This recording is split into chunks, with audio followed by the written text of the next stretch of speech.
Welcome back to the channel, everyone. Today is going to be kind of a overall wellness and nut and bolt check day for the Sportster. So we've got her all cleaned up after the last few outings from going down a couple practice runs, taking Jess out and going out towards Dillon through a bunch of the water crossings there. So already actually I found a couple things that have come loose, a couple issues we're going to talk about, and one of the gremlins I've been chasing for the last week. So let's get into it. So one of the first things is the Cerakote is not exactly adhering quite well in a few places. Kind of came off with the power washer over there and right here. I didn't really have high hopes for the Cerakote to hold on to because it's not real Cerakote. It's more like painted on and then you heat cycle it.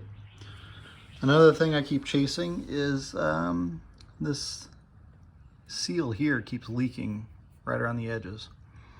I might try some gasket maker or something to shove in there, I don't know. But it actually doesn't slide any further on the pipe, so that's as far as it goes in. While I removed the fairing and started washing, another issue I've been having that I discovered was some weird rattling, clanking noise going around here, and I kept thinking it was my rockers in the heads.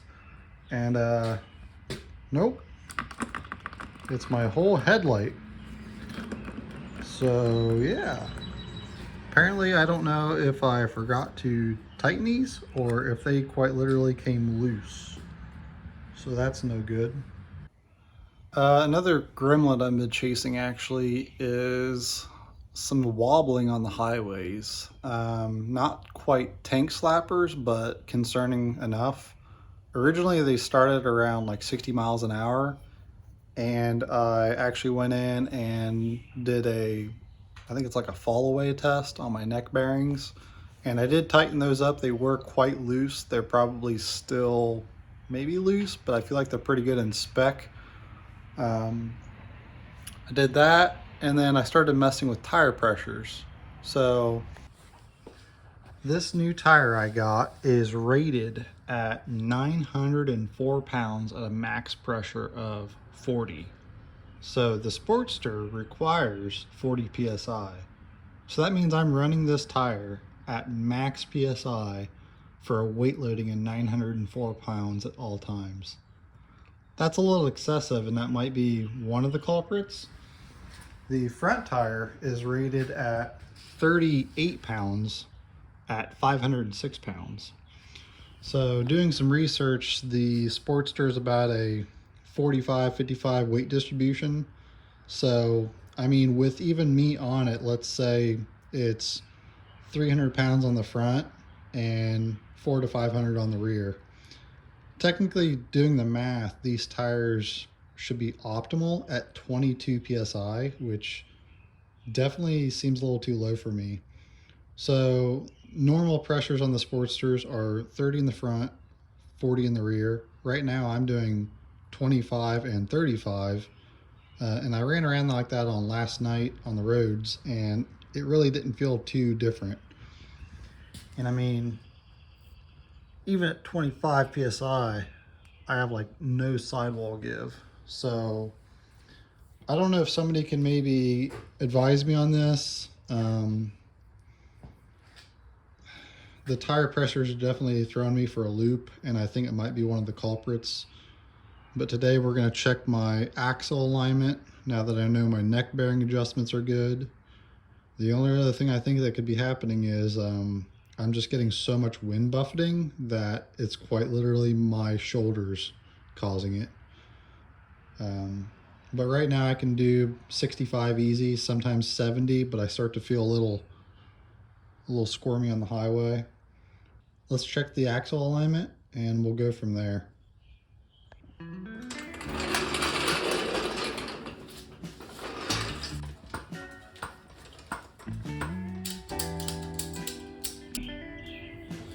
All right, well, first off, let's tighten up these bolts on top.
So I think this side might be 1/16, maybe too far forward. But either way, I'm going to loosen up the axle and retorque it, make sure all the torque specs are correct.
So the other fun fact that I learned too is the spacer on the inside of the shock, I actually had it on the outside. I'm pretty sure that's wrong. So I'm going to flip those around and drop the bike, make sure everything's straight. And the chain looks the same as before, honestly, but you never know. And some of you might say this is quite a bit of slack, but this is actually pretty typical, especially for the amount of travel this does. When I sit down, the chain actually stretches out and it tightens up close to a ½ inch.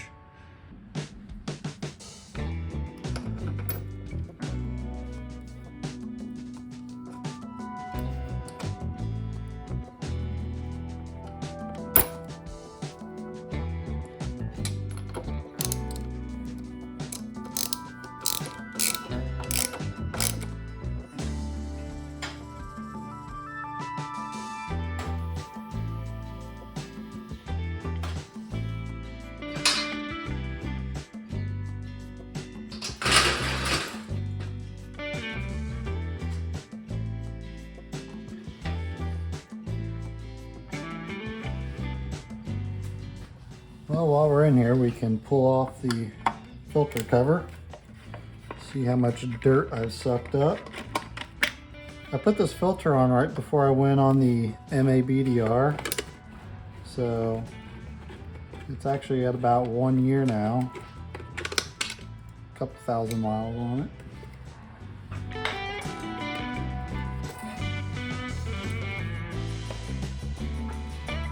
A little dust inside, we'll wipe that out. A little bit of dampness in there. Yeah, we'll clean all that out.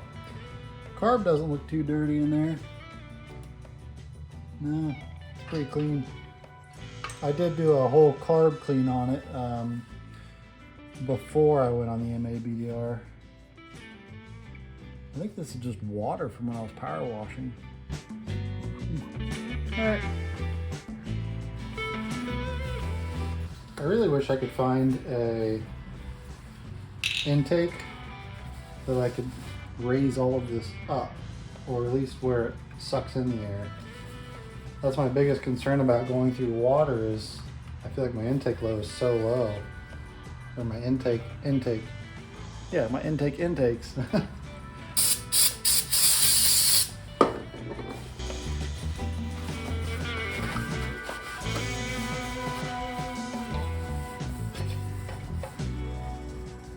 Pretty black. Yeah, I'm going to take this out with the air hose and blow it out. Alright, not too terrible.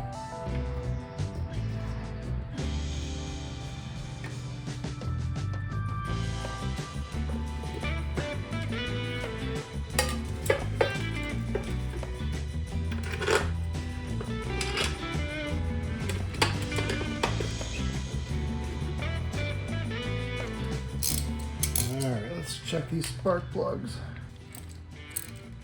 That one was not very tight.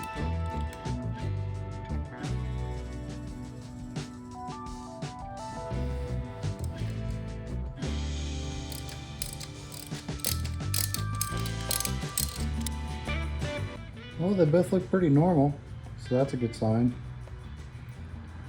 A little dirty, but otherwise perfectly fine looking. I think before our trip out west, I will just throw some fresh ones in there, just to be cautious. Alright, so at this point I think I'm going to do some experimenting and take the bike out the way it is, see if I get any shaking. If I don't, I'm going to add on maybe the luggage rack or the windshield and see if any of those are actually contributing to what I'm feeling. Sometimes those things make a difference, so let's try it out.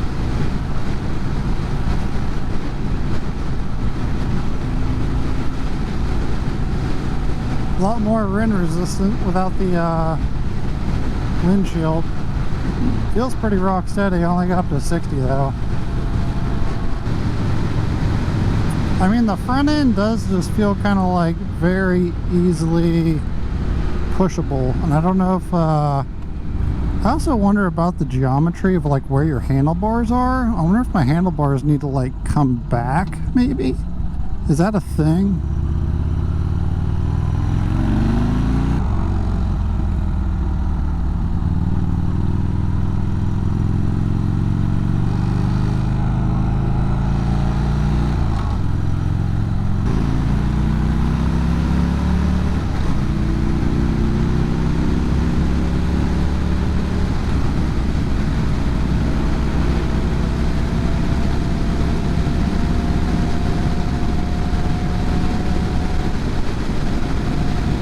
Alright, so first test was a success, so I'm going to start adding stuff back on now. I don't know if it's something that's on the bike that's causing it, or if I actually just fixed the problem with the rear axle or whatnot.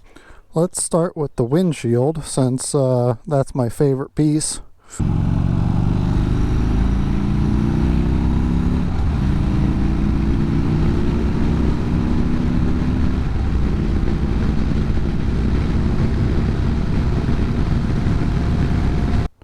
So back from the second ride with the windshield, I did start to feel a little shimmy above 75 or above 70. It has me concerned, so I don't know.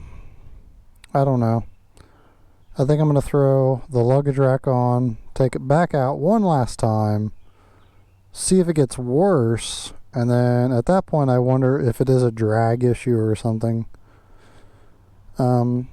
I'm still running, I think I'm at like 25 psi or 24 psi in the front and 34 in the rear. So I'm technically 5 pounds low compared to the manufacturer recommendation.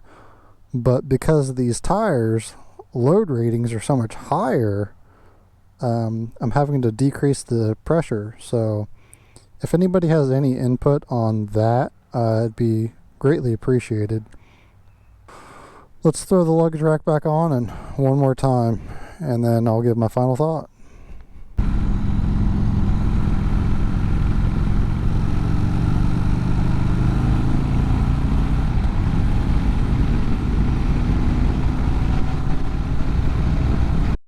Alright, so I think it's my saddlebags.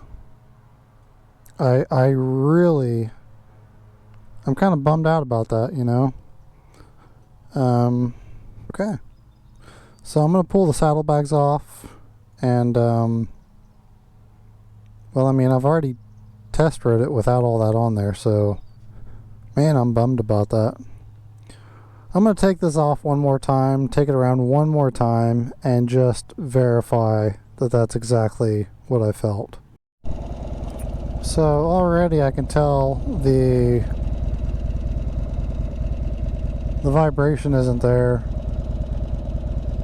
and I did notice a little bit of it when I just immediately let off throttle, so that's interesting. Just the littlest amount of it though. But we're gonna try another run here.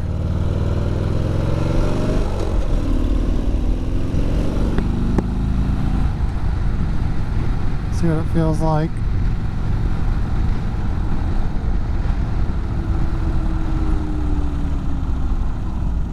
The only other thing I think I can do is start dropping tire pressures again.